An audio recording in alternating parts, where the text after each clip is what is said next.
Name confused by Enchanted Nightingale. Chapter 19. Watchful Eye. The phone beeped and Mycroft's green-eyed bodyguard frowned at the sender's name.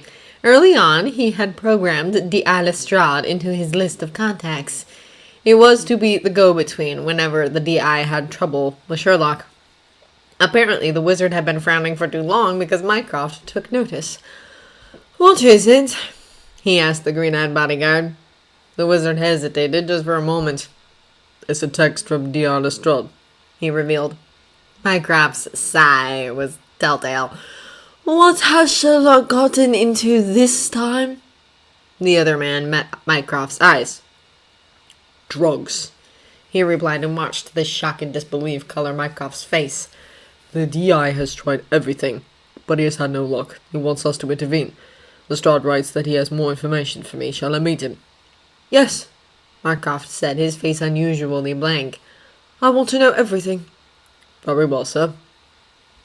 Greg Lestrade had been at his wit's end when he gave in and texted the number on the otherwise blank card he had been given months ago after he had been practically kidnapped by the green-eyed man. He finally gave in and called when all his usual methods of trying to get through to Sherlock had failed.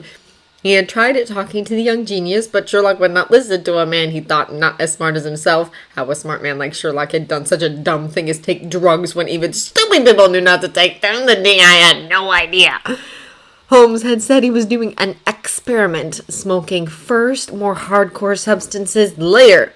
Lestrade had done as much as he could. He had even gotten on the narcotics field, busting a number of dealers he knew Sherlock used. He had always been one step behind the young genius, and now Greg really did not want to find Sherlock with a needle sticking from his arm, or in a ditch. That was not the end the youth should have.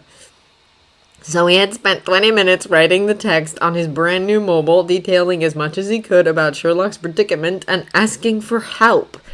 Then he had felt out of sorts for the rest of the day, up until after his shift ended and he had been heading for his car, still thinking about the brilliant Sherlock Holmes, when a vehicle intercepted his path. The window rolled down and Lestrade was startled to see green eyes again. "Silence!" he greeted the man.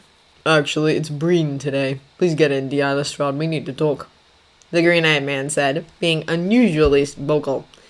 Greg did not stick on details. He did as he was asked, and when he was told to speak and explain, he opened his mouth and explained everything. He even handed over the files he had gotten on Sherlock, his haunts, his dealers, even the places that sold all the right ingredients where the genius could get the ingredients on his own. It was a thick file and not all that legally put together, but Greg had not cared. He still did not.